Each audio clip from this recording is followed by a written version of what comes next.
books or writers I often Ken Follett and C.J.Sansom, because I love historical fiction and I think they write brilliant books.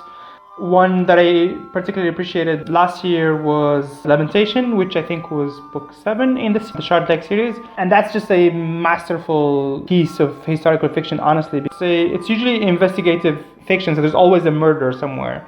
And then you have this lawyer who's always recruited by somebody really high up to investigate some murder, because this is the 1500s. This is the Tudor era where you don't have a formal sort of investigator, but the lawyer is your closest person who could do an investigation. So they get him to go investigate the murder, and all in each of those books, the murder turns out to be somehow related to some high impact event. And so in Lamentation, it's linked with the Queen herself. This is Queen Catherine Parr. And so, this is a time when London is going through sort of this upheaval around religious reforms. And then there's the old religion, there's new religion. And so Catherine Parr writes these confessions, and they don't quite align with the king views. And the king is a big fan of hers. If her confessions get discovered, then she's in big trouble. She might get beheaded like a lot of the queens before her.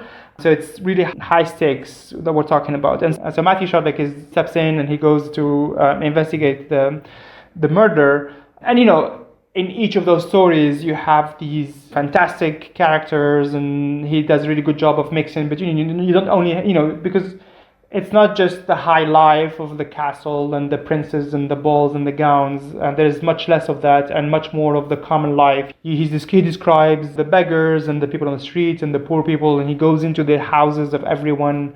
And he's a lawyer, so he knows so much about sort of the proceedings.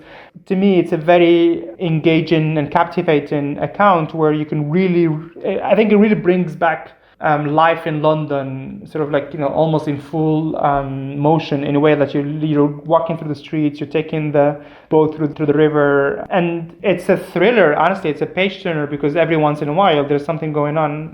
He always finds himself in big trouble, and it's good. So I love this kind of fiction, and I think what they do, both him and Ken Follett, they're amazing at sort of not just recreating this world, but they tell it from a human point of view, from a community point of view. So you see how those, the wars and the political changes, how they have an impact on everyday life, and how the common people sort of, go through it, how they suffer and they live and they survive.